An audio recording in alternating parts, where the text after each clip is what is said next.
What if I told you that you could lose up to 20 pounds without ever having to open that calorie counting app, without ever having to meticulously track your macros or weigh your peanut butter? Well, in this video, I'm going to show you how to do just that. I've helped hundreds of clients lose up to 20 pounds or more without diets or burnout. Because the truth is, all of those are exhausting, they're wasting your time, and your time is precious.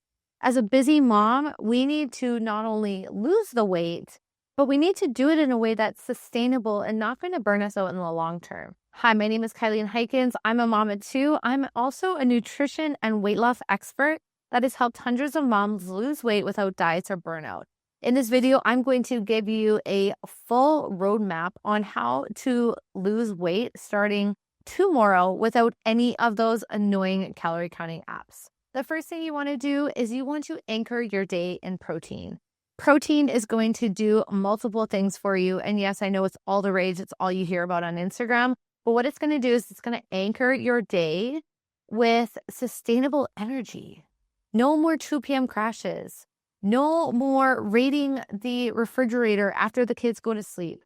It's going to balance your blood sugar. It's going to keep you fuller longer. So what that looks like exactly is you're going to wake up, you're going to pull out your hand, and you're going to put a palm full of protein on your plate. How I like to coach my clients is, and how I practice it myself, is have a couple eggs. But the 2 eggs actually aren't enough protein. It only yields about 14 grams of protein. Not enough for a busy mom to stay satiated throughout the day, to stay energized throughout her morning. So add a half cup of egg whites to it too. I love adding some fiber in there as well. But my ultimate favorite way to anchor my day in protein is cooking extra meat the night before. We have steak, if we have chicken, if we have ground beef. Well, actually, we do a lot of ground elk, a lot of ground moose because my husband is a hunter. But what I'll do is I'll just make extra, and then I have that to add with eggs the next morning. Add in a 1/4 cup of avocado with your favorite hot sauce, and girl, you are golden, like golden. So really anchor your day in protein. Honestly, without doing it, you're just kind of running off fumes, and you're running on this blood sugar roller coaster. But breakfast is just the beginning. What do you do after that? Well, that leads me to number 2. You are going to anchor every meal with protein and produce. I call it focusing on the P's. This is your protein source, like we had at breakfast. And then the P is your produce, fiber. Fiber helps with our digestion. It helps lower our blood sugar, and it helps keep us fuller longer. Fiber that's given with vegetables and fruit is also full of great minerals and vitamins that help balance our hormones and keep us energized and looking youthful and fight inflammation. They are so, so good. I had a client, she did macro counting like crazy. She did calorie counting, she did all this.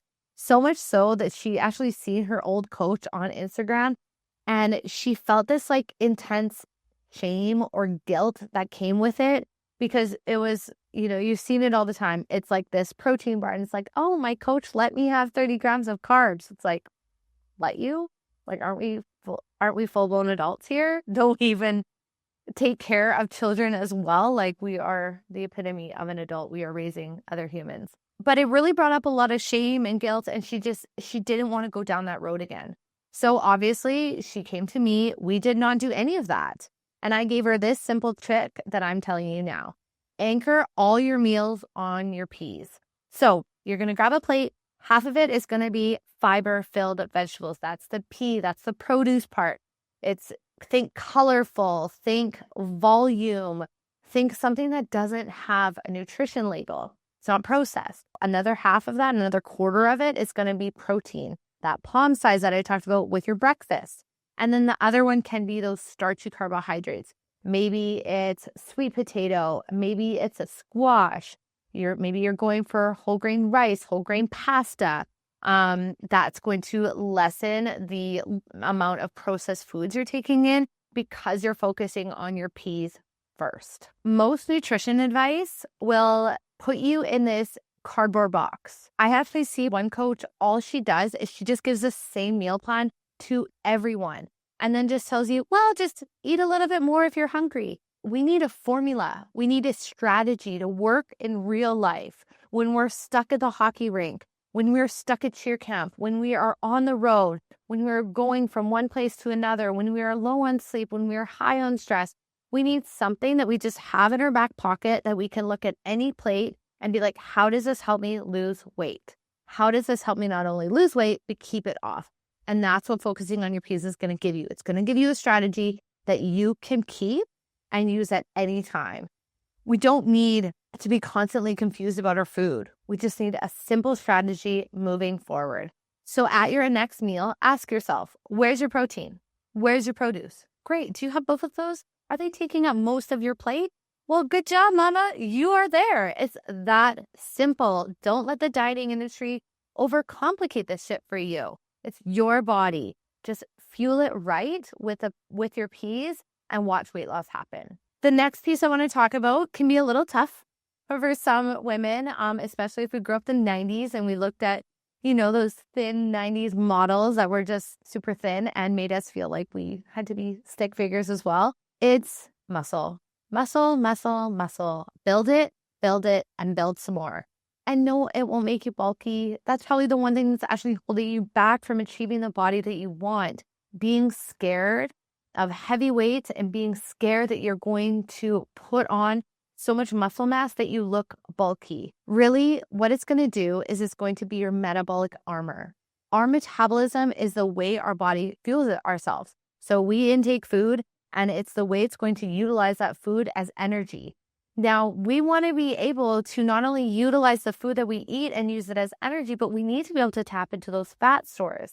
And what muscle gives us, among many other things, it's a highly metabolic active tissue. So the more muscle you have, the more calories you burn at rest, because it burns up to 2 times as many calories in any other tissue. Now, why this is so great is because with the more muscle you have, the higher your metabolism is, the more revved up, the more strong it is. You can go out for wine night with girls and not feel like you've just gained 5 pounds.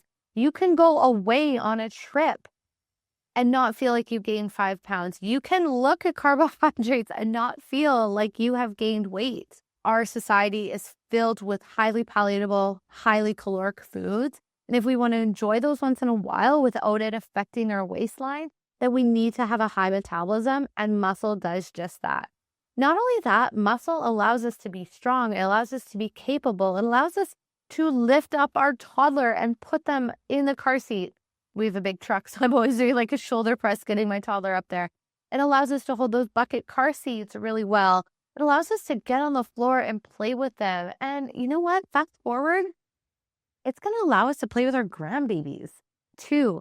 So being strong and capable, focusing on muscle is really, really important. Now, lots of moms that come to me are doing 5 to 6 days of cardio. They're doing high intensity classes like F45, Barry's Boot Camp, Orange Theory. Those are great for cardiovascular health. But when we want to focus on building muscle, we not only need to grab weights to challenge us, but we also need to make sure we have adequate rest and recovery within those sessions to make sure that we can still pick up those challenging weights.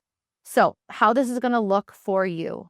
When you do your weightlifting exercises, if your weight scares you a little bit, you're probably picking the right one. It needs to be challenging on those last few reps where you are seriously questioning your decisions. Like, can I get this freaking thing up? Great. You picked the great weight. Pick those ones. Move over 5 pounds, move over 8 pounds, constantly focusing on getting more weight on the bar or on the dumbbell is going to be your saving grace for building a lean, light, and toned look. Okay, the next one almost always gets missed. And it's the most important piece. Even the best workouts in the world are not going to account for this next step, and that is recovery. Sleep and stress management need to be prioritized. And sure, you can roll your eyes at me because you have kids. If you're a mom, you're listening to this and you have kids who are like coming down the hall, hopping in your bed. They want to sleep in the big bed with you, or you're waking up with a baby, and that's okay. What you can focus on now is the quality of sleep. See, when we are constantly under rest, like we don't have enough rest and we are overstressed, our body floods our bloodstream with cortisol. And cortisol really just, among a cascade of events, leaves us in fat storage mode. We cannot lose body weight and fat if our body is constantly stressed. So it doesn't matter how dialed in your protein breakfast is, how dialed in on the peas you are, how dialed in on strength training you are.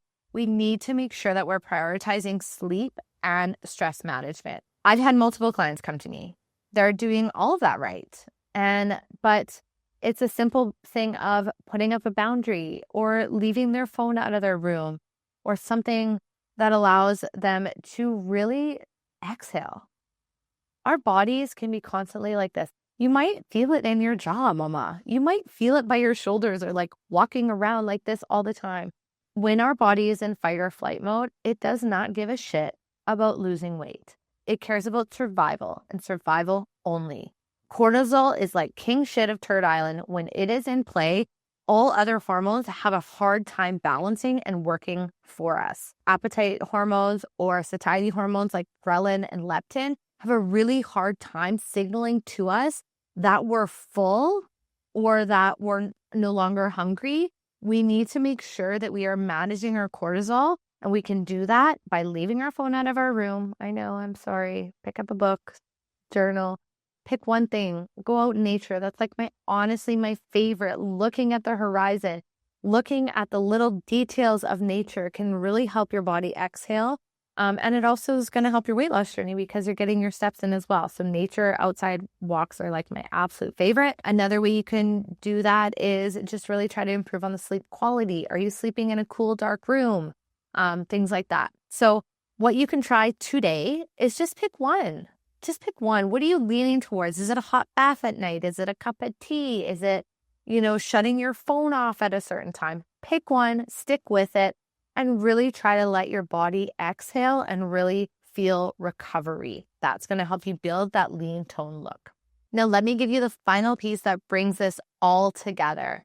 But first, mama, if you are enjoying this video and you're getting some value from it, I would love if you could just hit the subscribe button. I post videos like this every week to help moms lose weight without diets or burnout.